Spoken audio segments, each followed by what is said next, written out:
तो आपको पता होना चाहिए कि किस रिएजेंट डबल बॉन्ड और अल्कोहल एलिमेंट्स रिडक्शन का रिएजेंट पूछा है। Hello students, welcome to Horizon Academy. My name is Arushi Gupta और आज हम करेंगे एल्डिहाइड्स एंड कीटोन्स के कुछ नीट प्रीवियस ईयर क्वेश्चंस। तो स्टार्ट करते हैं करना। हमारा पहला क्वेश्चन है, of the following which is the product formed when cyclohexanone undergoes aldol condensation followed by heating. हमें साइक्लोहेक्सेनॉन की एल्डोल कंडेंसेशन करवानी है। एल्डोल कंडेंसेशन एक बहुत इंपॉर्टेंट रिएक्शन है और आपको पता होनी चाहिए कि कैसे होती है और इसमें क्या प्रोडक्ट बनता है। अगर नहीं आती तो चलो सीखते हैं कि क्या होती है। सबसे पहले उसने बोला हमें साइक्लोहेक्सेनॉन का एल्डोल कंडेंसेशन करना है, तो साइक्लोहेक्सेनॉन बनाते हैं। हेक्सेन मतलब 6 कार्बन और साइक्लो मतलब रिंग, तो ये हो गया हमारा साइक्लोहेक्सेन और यहाँ पे लगा दिया डबल बॉन्ड O। ये है साइक्लोहेक्सेनॉन। अब एल्डोल कंडेंसेशन में पहला स्टेप होता है अल्फा हाइड्रोजन को एब्स्ट्रैक्ट करना। क्या होता है? अल्फा हाइड्रोजन एब्स्ट्रैक्ट करना। इसके अंदर हम बेस डालेंगे। बेस मतलब OH माइनस, कोई सा भी बेस डाल देते हैं। अब ये बेस क्या करेगा? अल्फा हाइड्रोजन को एब्स्ट्रैक्ट करेगा। अल्फा हाइड्रोजन कौन सा होगा? यहाँ पे हमारे पास 2 अल्फा हाइड्रोजन होंगे। ये बेस किसी भी एक अल्फा हाइड्रोजन को एब्स्ट्रैक्ट कर लेगा, इस तरह से अटैक करेगा और ये बॉन्ड ब्रेक हो जाएगा। तो इस तरह से एक कार्बो अनायन मिलेगा हमें। इस कार्बन पे हमें नेगेटिव चार्ज मिला, इसको इस तरह बनाते हैं ये, और इस कार्बन पे नेगेटिव चार्ज है। अगले स्टेप में क्या होगा? ये जो मोइटी बनी है, ये जो कार्बो अनायन बना है, ये एक और साइक्लोहेक्सेन पे अटैक करेगा। तो हम क्या करेंगे? एक और साइक्लोहेक्सेन यूनिट बनाएंगे इस तरह, और ये माइनस चार्ज उस पे अटैक करेगा। देखो कैसे, इस माइनस ने इस पर इस तरह से अटैक करा।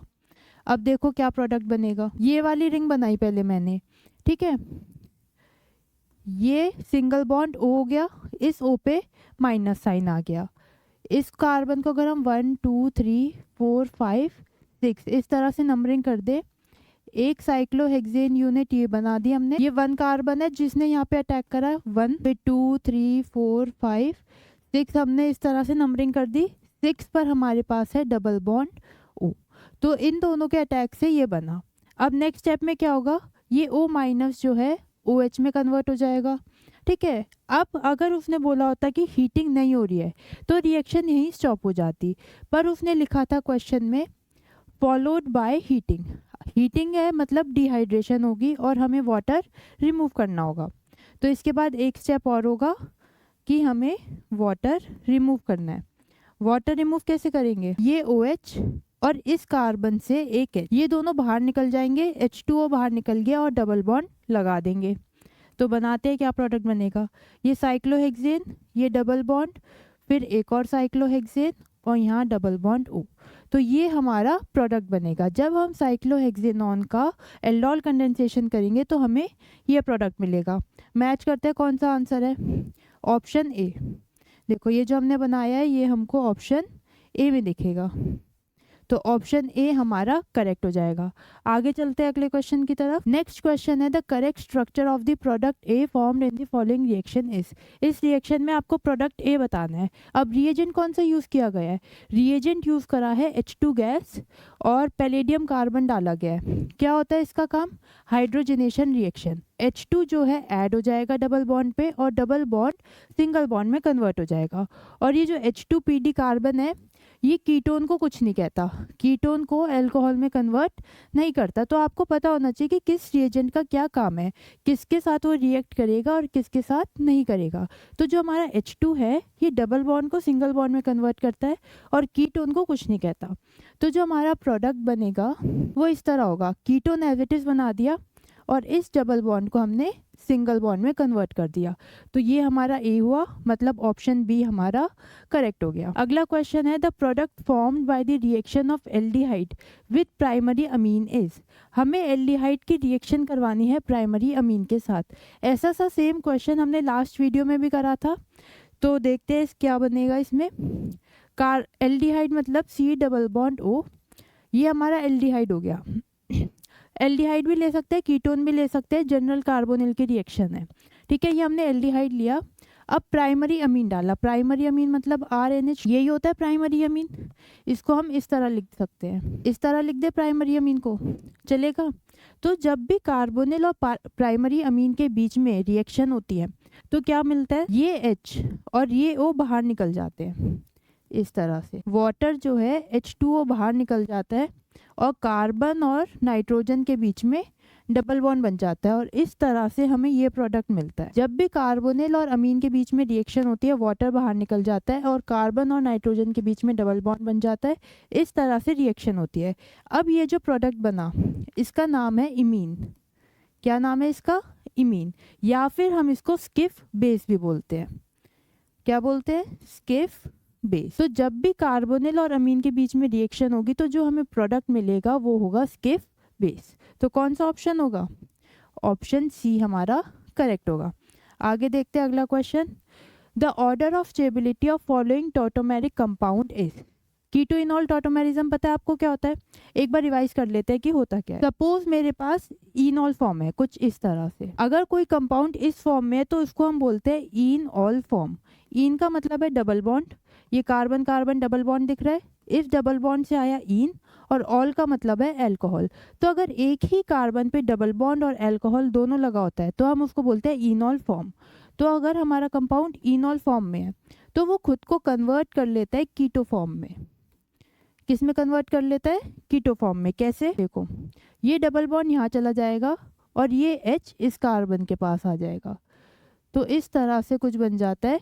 अब यहाँ C डबल बॉन्ड O दिख रहा है मतलब कीटोन, तो इनॉल फॉर्म ने खुद को कीटो फॉर्म में कन्वर्ट कर दिया। इनॉल मतलब इन मतलब डबल बॉन्ड, ऑल मतलब अल्कोहल। एक ही कार्बन पे डबल बॉन्ड और अल्कोहल दोनों होते हैं तो उसको हम बोलते हैं इनॉल, और वो खुद को कन्वर्ट कर लेता है कीटो फॉर्म में।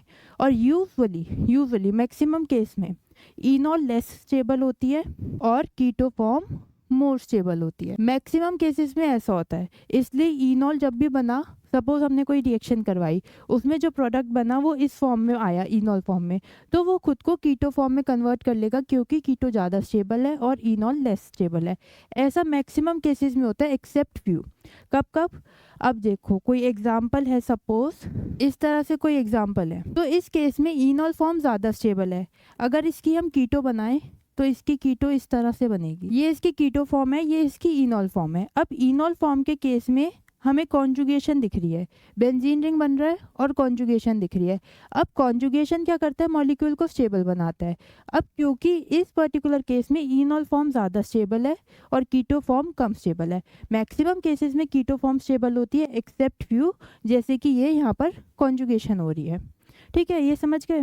अब इस क्वेश्चन में आपको स्टेबिलिटी का ऑर्डर बताना है कि कौन ज़्यादा स्टेबल है और कौन कम। तो अगर हम ध्यान दें, ये वाली फॉर्म हमारी कीटो फॉर्म है, इसमें ये भी कीटोन है, ये भी कीटोन है। फर्स्ट वाले में यहाँ कीटोन रहा और इसको हमने इनॉल में बदल दिया, और इस वाले में इसको इनॉल में बदल दिया और इसको हमने कीटो फॉर्म में रहने दिया। ठीक है, अब आपको ये बताना है कि इनमें से कौन ज़्यादा स्टेबल है। तो अब ध्यान देखो ये वाली जो फॉर्म है, यहाँ ये कार्बन कार्बन डबल बॉन्ड है और यहाँ पे भी डबल बॉन्ड है, ये इस तरह से कॉन्जुगेशन में जा रहा है। ठीक है, कॉन्जुगेशन क्या करता है, स्टेबिलिटी को इंक्रीज करता है, तो ये ज़्यादा स्टेबल हो गया। और दूसरा रीज़न, इस H और इस O के बीच में हाइड्रोजन बॉन्डिंग है, इंट्रामोलिकुलर हाइड्रोजन बॉन्डिंग। तो इन तीनों में सबसे ज़्यादा स्टेबल हुआ थर्ड वाला हमारा सबसे ज़्यादा स्टेबल है। क्यों, दो रीज़न है, हाइड्रोजन बॉन्डिंग और कॉन्जुगेशन। ठीक है, अब बात आती है फर्स्ट और सेकंड की। ये इनॉल फॉर्म है, ये कीटो फॉर्म है। अभी हमने सीखा कि कीटो फॉर्म ज़्यादा स्टेबल होती है, तो सेकंड ज़्यादा स्टेबल और फर्स्ट सबसे कम स्टेबल। ठीक है, अगर हम जनरली देखते तो हम ये बोलते हैं कि सेकंड सबसे ज़्यादा स्टेबल होनी चाहिए क्योंकि ये कीटो फॉर्म है, इसके बाद फर्स्ट और थर्ड आनी चाहिए क्योंकि ये दोनों हमारी इनॉल फॉर्म है। ठीक है, ऐसा जनरली होता है, कीटो ज़्यादा स्टेबल होती है, इनॉल कम स्टेबल होती है, तो उसके अकॉर्डिंग सेकंड जो है वो ज़्यादा स्टेबल होनी चाहिए, सबसे ज़्यादा स्टेबल, उसके बाद 1 और 3 आनी चाहिए। बट थर्ड में कॉन्जुगेशन हो रही है और हाइड्रोजन बॉन्डिंग हो रही है, इन दो चीज़ों की वजह से थर्ड जो है सेकंड से भी ज़्यादा स्टेबल हो गया। तो ये थर्ड सेकंड से भी ज़्यादा स्टेबल है और ये हमारा ऑर्डर हो गया 3, 2 और 1। कौन सा ऑप्शन होगा ये, 3, 2 और 1। ऑप्शन डी हमारा करेक्ट है। ठीक है, आगे चलते हैं अब अगले क्वेश्चन पे। अगला क्वेश्चन कह रहा है predict the product in the given reaction. ये रिएक्शन दे रखी है, आपको प्रोडक्ट बताना है। पहले तो आपको आइडेंटिफाई करना है कि ये रिएक्शन कौन सी है, कौन सी रिएक्शन हो रही है। रिएजेंट क्या दिख रहा है? रिएजेंट हमें दिख रहा है KOH। KOH क्या होता है? KOH एक बेस होता है। अब बेस की प्रेजेंस में कौन कौन सी रिएक्शन पढ़ी है हमने? बेस की प्रेजेंस में होती है एल्डोल कंडेंसेशन और कैनिजारो। तो यहाँ पे हमारे पास दो पॉसिबिलिटी है, या तो एल्डोल करवा दो या तो कैनिजारो करवा दो। अब हमें पता है कि एल्डोल होती है डाइल्यूट बेस की प्रेजेंस में और कैनिजारो को चाहिए होता है कंसनट्रेटेड बेस। अब इन्होंने दे दिया 50%, ये ना डाइल्यूट में आ रहा है ना कंसनट्रेटेड में आ रहा। अब क्या करें? तो अब थोड़ा ध्यान देते हैं। ये बेंजल्डिहाइड है। एल्डोल कंडेंसेशन के लिए कंडीशन होती है कि अल्फा हाइड्रोजन होना चाहिए। एल्डोल कंडेंसेशन की क्या कंडीशन है? कि अल्फा हाइड्रोजन होना चाहिए। इन्होंने जो हमें रिएक्टेंट दिया है वो है बेंजल्डिहाइड। इसके अंदर ये C डबल बॉन्ड O है, ये अल्फा कार्बन है। क्या यहाँ पे कोई हाइड्रोजन होगा? नहीं, यहाँ पे तो कोई हाइड्रोजन है ही नहीं। तो इसके पास कोई भी अल्फा हाइड्रोजन नहीं है, और जब अल्फा हाइड्रोजन है ही नहीं तो एल्डोल कंडेंसेशन हो ही नहीं सकती। इसका मतलब इस पर्टिकुलर क्वेश्चन में हमें कैनिजारो करवानी है। ठीक है, इतना समझ आ गया। अब क्वेश्चन बहुत आसान है। क्या होती है कैनिजारो रिएक्शन? कैनिजारो रिएक्शन में हमारे पास कोई भी एल्डिहाइड होता है, उसमें हम डालते हैं कंसनट्रेटेड NaOH या फिर कोई सा भी बेस, और ये कन्वर्ट हो जाता है RCOO minus plus RCH2OH। Cannizzaro reaction में हम दो मॉलिक्यूल्स लेते हैं एल्डिहाइड के, एक का ऑक्सीडेशन हो जाता है, एक का रिडक्शन। एक को हम एसिड में कन्वर्ट कर देते हैं और एक को अल्कोहल में। तो अब यहाँ पे क्या होगा? ये हमारे पास एल्डिहाइड है, इसे कन्वर्ट कर देते हैं एसिड में, प्लस किस में? अल्कोहल में। तो जो हमारा प्रोडक्ट बनेगा वो बनेगा ये COO माइनस, इस Cl को कुछ नहीं बोलेंगे, इसको एज इट इज यहाँ लगा देंगे, और दूसरा प्रोडक्ट बनेगा ये। तो इस तरह से ये दो प्रोडक्ट्स हमारे बनेंगे। कौन सा ऑप्शन दिख रहा है ऐसा हमें? Option C. तो ऑप्शन सी हमारा करेक्ट हो जाएगा। ठीक है, ये अल्कोहल, ये एसिड, और मेटा पोजीशन पे Cl है दोनों के। ठीक है, तो ऑप्शन सी करेक्ट हो गया। तो आपको जो है ये पता लगाना था कि आखिर ये रिएक्शन कौन सी है। जैसे ही आपको पता चला ये कैनिजारो रिएक्शन है, फिर तो बहुत ईजी है क्योंकि आपको आती है कैनिजारो रिएक्शन। नेक्स्ट क्वेश्चन देखते हैं। Consider the reaction RCHO NH2NH2। क्या बोलते हैं इसे? ये होता है हाइड्राजीन, NH2NH2। उसने बना दिया ये स्किफ बेस जो अभी थोड़ी देर पहले हमने देखा था। ठीक है, what sort of reaction is it? पहले तो देखते हैं कि रिएक्शन होती कैसे। अगर हम नेक्स्ट पेज पे देखते हैं, कोई भी कार्बोनिल कंपाउंड ले, उसके अंदर मैंने डाला NH2NH2, इस तरह लिख दे NH2NH2 को। ठीक है, तो सेम जैसे अभी हमने अमीन के साथ रिएक्शन करी थी वैसे ही करेंगे, वाटर को रिमूव कर देंगे। तो कैसे करेंगे? यहाँ से 2 H और यहाँ से O रिमूव कर देंगे और इस तरह से ये प्रोडक्ट बना देंगे। अगर आप देखो तो इन्होंने ये प्रोडक्ट बनाकर दिया भी है। अब इन्होंने पूछा है कि ये रिएक्शन कौन सी है। आपको मतलब बताने कि इसमें न्यूक्लियोफिलिक एडिशन हो रहा है, इलेक्ट्रोफिलिक एडिशन हो रहा है, एलिमिनेशन हो रहा है, या फिर क्या हो रहा है। तो उसके लिए आपको जो है रिएक्शन का मैकेनिज्म पता होना चाहिए कि आखिर रिएक्शन होती कैसे है। तो मैकेनिज्म देखते हैं इसका। देखो, हमारे पास कोई भी अब हम बात कर रहे हैं मैकेनिज्म की। हमारे पास कोई भी कार्बोनिल कंपाउंड है, इसमें मैंने डाला NH2NH2 जिसको हम बोलते हैं हाइड्राजीन। अब क्या होगा? नाइट्रोजन के पास लोन पेयर्स होते हैं, पता है ये बात हमें। ये लोन पेयर्स कार्बोनिल कार्बन पे अटैक कर देंगे इस तरह से, और हमें जो प्रोडक्ट मिलेगा वो कुछ इस तरह से होगा, और नाइट्रोजन पे आ गया पॉजिटिव चार्ज। इतना ठीक है। अब क्या होगा? ये जो H है इसको इस तरह लिख दे, ये H बाहर निकल जाएगा और O माइनस के पास आके जुड़ जाएगा। तो ये OH, ये बन गया NH और NH2। इतना ठीक है। अगले स्टेप में हम क्या करेंगे? वाटर को रिमूव कर देंगे। कैसे करेंगे वाटर को रिमूव? या तो ऐसे मान लो कि ये OH बाहर निकला, इस कार्बन पे पॉजिटिव चार्ज आया, यहाँ से ये हाइड्रोजन बाहर निकल के इधर डबल बॉन्ड आ गया। पहले स्टेप में ये OH बाहर निकला, क्या बना? इस कार्बन पे पॉजिटिव NH, यहाँ पे कुछ भी नहीं है और यहाँ पे NH2। अगले स्टेप में ये नाइट्रोजन और जो हाइड्रोजन का बॉन्ड था ये इधर गया और हमें इस तरह से ये प्रोडक्ट मिल गया। तो ये इसका पूरा मैकेनिज्म है। ये लास्ट वाला स्टेप आप ऐसे समझ सकते हो कि ये OH और ये H बाहर निकला और यहाँ डबल बॉन्ड आ गया। और होता कैसे है, पहले OH बाहर निकलता है फिर H बाहर निकलता है। ठीक है, अब इसमें पूरे में देखो कि हुआ क्या है। सबसे पहले इसने अटैक करा इस कार्बन पे। ये इलेक्ट्रोफाइल है या न्यूक्लियोफाइल है? ये हमारा न्यूक्लियोफाइल है क्योंकि इलेक्ट्रॉन रिच है ना। न्यूक्लियोफाइल वो होते हैं जो नेगेटिवली चार्ज होते हैं या इलेक्ट्रॉन रिच होते हैं। नाइट्रोजन के पास लोन पेयर है, इलेक्ट्रॉन रिच है, तो ये न्यूक्लियोफाइल है। तो पहला स्टेप तो था हमारा न्यूक्लियोफिलिक एडिशन। न्यूक्लियोफाइल ने इस पे अटैक करा। और दूसरे स्टेप में हमने क्या करा, वाटर को रिमूव करा। तो सेकंड स्टेप है हमारा एलिमिनेशन। तो जब हमने इसका मैकेनिज्म सीखा तो हमने देखा इसमें दो स्टेप होते हैं, पहला है न्यूक्लियोफिलिक एडिशन और दूसरा है एलिमिनेशन। तो बस ये रिएक्शन होती है। तो ऑप्शन डी हमारा करेक्ट हो जाएगा, न्यूक्लियोफिलिक एडिशन। सबसे पहले न्यूक्लियोफाइल ऐड हुआ, NH2 ने अटैक करा और दूसरे स्टेप में वाटर एलिमिनेट हो गया, बाहर निकल गया। तो ऑप्शन डी हमारा करेक्ट हो जाएगा।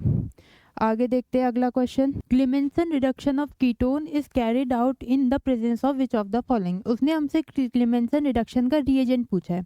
बहुत सिंपल क्वेश्चन है। क्लेमेंसन रिडक्शन होती है ZnHg एंड कंसनट्रेटेड HCl की प्रेजेंस में। क्या होती है क्लेमेंसन रिडक्शन? हमारे पास कोई भी कार्बोनिल कंपाउंड होगा, उसमें अगर हम डाल दें ZnHg, Zn हो गया जिंक, Hg हो गई mercury, followed by concentrated HCl, तो ये कन्वर्ट हो जाता है CH2 में। तो डबल बॉन्ड O हट के दो हाइड्रोजन्स ऐड हो जाते हैं। ये हमारी है क्लेमेंसन रिडक्शन। तो कौन सा ऑप्शन हो जाएगा? Option B. इस क्वेश्चन में सिंपली उसने हमसे रिएजेंट पूछा है कि क्लेमेंसन रिडक्शन का रिएजेंट क्या है, तो वो हमें याद होना चाहिए। ZnHg HCl उसका रिएजेंट है। नेक्स्ट पूछा है the order of reactivity of phenyl magnesium bromide with the following compounds. आपको रिएक्टिविटी का ऑर्डर बताना है और ये तीन कंपाउंड्स दे रखे हैं। PHMgBr क्या है ये एक ग्रिग्नार्ड रिएजेंट है। और कार्बोनिल की रिएक्शन ग्रिग्नार्ड के साथ कैसे होती है? अगर हम जनरल रिएक्शन की बात करें, उसे उठा लेते हैं, CH3 C double bond O और इधर है H, इसमें मैंने डाला PHMgBr। अब अगर मैं पूछूं कि रिएक्शन कैसे होगी तो क्या बोलोगे? इस पीएच पे पार्शियल नेगेटिव चार्ज होगा, मैग्नीशियम पे पॉजिटिव चार्ज होगा, कार्बन पे पार्शियल पॉजिटिव चार्ज, मैग्नीशियम पे पार्शियल नेगेटिव चार्ज। क्या होता है फर्स्ट स्टेप में? ये पीएच इस कार्बन पे अटैक करता है। ठीक है, यही होती है हमारी ग्रिग्नार्ड की रिएक्शन। तो इसमें हमें क्या देखना है, यहाँ पे ये पीएच पे माइनस चार्ज है, ये इस कार्बोनिल पे अटैक करेगा, इस पे अटैक करेगा और इस पे अटैक करेगा। तीन अलग अलग कंपाउंड्स दे रखे हैं। अब जिस केस में वो सबसे ज़्यादा इजीली अटैक कर पाएगा वो वाली रिएक्शन सबसे फास्ट होगी। ठीक है, अब हमें पता है कार्बन पे पॉजिटिव चार्ज है, तीनों ही केसेस में कार्बन पे पार्शियल पॉजिटिव चार्ज है। पार्शियल है मतलब थोड़ा सा, ठीक है, कंप्लीट नहीं है। कंप्लीट कब होगा? जब बॉन्ड ब्रेक हो जाएगा। अभी बॉन्ड ब्रेक नहीं हुआ है तो इलेक्ट्रोनेगेटिविटी की डिफरेंस की वजह से थोड़ा सा उस पर पॉजिटिव चार्ज है और तीनों ही केसेस में ऑक्सीजन के पास नेगेटिव चार्ज है। अब हमें पीएच माइनस अटैक करेगा, पीएच माइनस पे नेगेटिव चार्ज है तो वो अटैक करेगा पॉजिटिव पे। अब इन तीनों केसेस में जो भी कार्बन ज़्यादा पॉजिटिव चार्ज दिखाएगा उस पर ज़्यादा इजीली अटैक होगा। जिस भी कार्बन पे ज़्यादा पॉजिटिव चार्ज होगा पीएच माइनस उस पर ज़्यादा जल्दी अटैक करेगा। ठीक है, इसका मतलब उतना ज़्यादा जल्दी उसके साथ रिएक्ट करेगा। अब ये देखो यहाँ पे इसके साथ लगा हुआ है CH3 ग्रुप। CH3 कैसा ग्रुप है हमारे पास? Electron donating group. ये इसको इलेक्ट्रॉन डोनेट कर देगा और इलेक्ट्रॉन डोनेट करने से क्या करेगा? उसका पॉजिटिव चार्ज कम हो जाएगा, इस कार्बन का पॉजिटिव चार्ज कम हो जाएगा। यहाँ पे CH3 है जिसने इलेक्ट्रॉन डोनेट करे और कार्बन का पॉजिटिव चार्ज कम हो गया। इस केस में क्या है? इस केस में दो CH3 ग्रुप लग रहे हैं, दोनों ही इलेक्ट्रॉन डोनेटिंग ग्रुप है, प्लस आई दिखाएंगे। इस केस में दो ग्रुप्स इलेक्ट्रॉन डोनेट कर रहे हैं तो जो पॉजिटिव चार्ज है वो और ज़्यादा कम हो गया। और थर्ड वाले केस में तो पीएच ग्रुप लगा हुआ है, पीएच मतलब फिनाइल रिंग मतलब बेंजीन रिंग। ठीक है, पीएच कैसा ग्रुप है? पीएच दिखाता है प्लस आर और माइनस आई। हम प्लस आर को प्रायोरिटी देंगे, ठीक है, इंडक्टिव को नहीं देंगे। और जो है ये रेजोनेंस के थ्रू जो है अपने इलेक्ट्रॉन्स दे रहा है। ठीक है, हमें पता है रेजोनेंस हमारा ज़्यादा इफेक्टिव होता है, तो तीसरे केस में रेजोनेंस के थ्रू इलेक्ट्रॉन दिए जा रहे हैं, दूसरे केस में इंडक्टिव इफेक्ट के थ्रू रेजोनेंस दे रहे हैं, फर्स्ट में भी इंडक्टिव इफेक्ट के थ्रू दे रहे हैं रेजोनेंस, लेकिन सिर्फ एक ग्रुप। तो सबसे ज़्यादा पॉजिटिव चार्ज कहाँ हुआ? फर्स्ट वाले में। कैसे? फर्स्ट में खाली एक ग्रुप है जो इलेक्ट्रॉन दे रहा है, सेकंड में दो ग्रुप्स हैं जो इलेक्ट्रॉन दे रहे हैं, और थर्ड में दो ग्रुप्स हैं लेकिन वो कैसे दे रहे हैं? रेजोनेंस, और रेजोनेंस ज़्यादा इफेक्टिव होता है। तो थर्ड वाले में तो पॉजिटिव चार्ज बहुत कम हुआ क्योंकि दो दो ग्रुप्स हैं जो अपने इलेक्ट्रॉन्स दे रहे हैं। तो कार्बन पे पॉजिटिव चार्ज कम होगा, पॉजिटिव चार्ज कम होगा तो पीएच जो है ज़्यादा जल्दी अटैक नहीं कर पाएगा, जल्दी अटैक नहीं करेगा तो उसकी रिएक्टिविटी सबसे कम हो गई। तो ऑर्डर हो गया 1, 2 और 3। ठीक है, कौन सा ऑप्शन होगा? Option D. तो हमें बस ये चेक करना था कि किस कार्बन पे ज़्यादा पॉजिटिव चार्ज है, जिस पे ज़्यादा पॉजिटिव चार्ज वो उस पर ज़्यादा जल्दी अटैक होगा।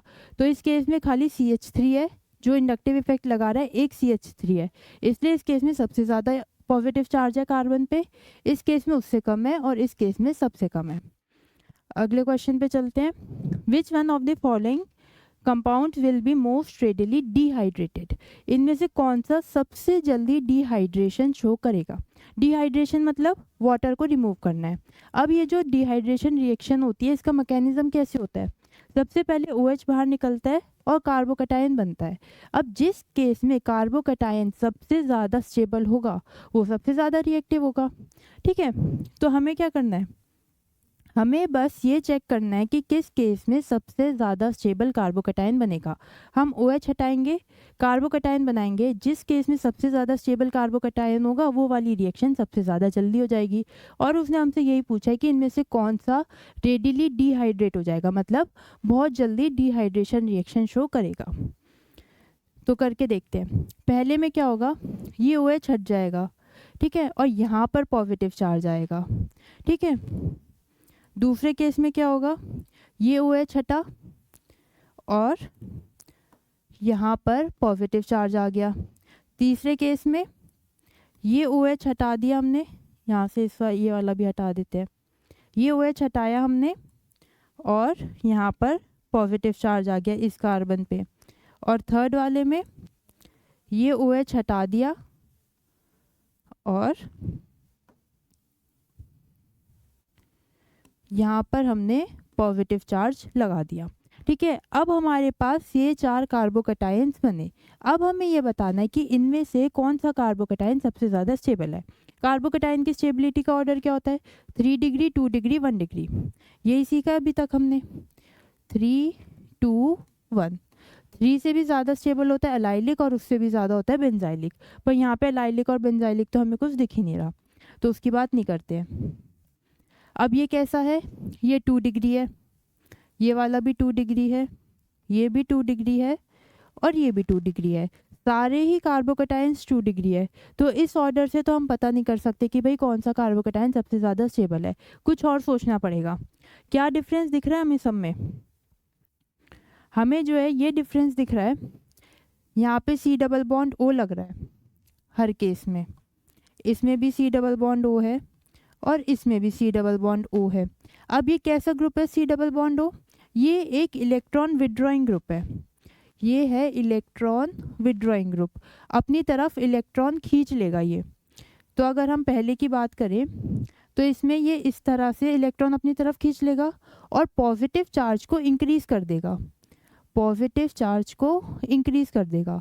इसका मतलब हमारा जो कार्बोकैटायन है वो डिस्टेबलाइज हो गया, ये जो कार्बोकैटायन है ये डिस्टेबलाइज हो गया। कार्बोकैटायन पे पॉजिटिव चार्ज है, ठीक है, तो वो चाहता है कि उसको कहीं से इलेक्ट्रॉन मिल जाए ताकि वो स्टेबल हो जाए। उसके पास अभी पैसे कम है, ठीक है, गरीब है बेचारा, उसको कहीं से पैसे मिल जाएंगे तो वो स्टेबल हो जाएगा। तो वो चाहता है कि कोई मुझे इलेक्ट्रॉन्स दे दे, मेरे पास इलेक्ट्रॉन की कमी है। अब ये जो CO है ये तो इलेक्ट्रॉन विड्रॉइंग ग्रुप है, उसके पास पहले ही इलेक्ट्रॉन कम है और उससे और इलेक्ट्रॉन ले रहा है तो उसको और ज़्यादा डिस्टेबलाइज कर रहा है। अगर ऑप्शन बी देखें तो इसमें भी ये अपनी तरफ खींच रहा है, इस ऑप्शन डी में भी ये अपनी तरफ खींच रहा है, ठीक है। अब ये ऑप्शन सी देखो, इसमें बीच में एक कार्बन प्रेजेंट है, इसमें खींच रहा है बट कम ले रहा है। हमने पढ़ा है कि जो इंडक्टिव इफेक्ट होता है वो डिस्टेंस डिपेंडेंट होता है, और जैसे जैसे डिस्टेंस इंक्रीज होता है इंडक्टिव इफेक्ट कम होता चला जाता है। अब ए बी और डी में इंडक्टिव इफेक्ट लग रहा है, पर जो पॉजिटिव है और सी डबल बॉन्ड ओ है ये एडजेसेंट कार्बन पे है, जबकि इस केस में थोड़ा दूर है, तो सी वाले में इंडक्टिव इफेक्ट लग रहा है, वो इलेक्ट्रॉन उससे ले रहा है बट कम। क्यों? क्योंकि डिस्टेंस इंक्रीज हो गया तो इफेक्ट जो है वो कम हो गया। तो इसलिए इसका आंसर होगा ऑप्शन सी। सबसे ज़्यादा जो स्टेबल है वो है हमारा ऑप्शन सी, ये वाला कार्बोकेटाइन। क्यों? क्योंकि जो कार्बोनिल ग्रुप है वो दूर है, तो उससे इलेक्ट्रॉन कम विड्रॉ कर पा रहा है।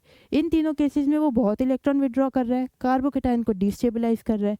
इस केस में वो दूर है और डिस्टेंस इंक्रीज हुआ तो इंडक्टिव इफेक्ट कम हो गया, जिसकी वजह से ये वाला इन तीनों के कंपैरिजन में ज़्यादा स्टेबल है। तो ऑप्शन सी हमारा सही है, ये सबसे ज़्यादा जल्दी डिहाइड्रेशन रिएक्शन शो करेगा। ठीक है, तो आज की क्लास के लिए इतना ही। Thank you very much for watching. मिलते हैं अगली क्लास में।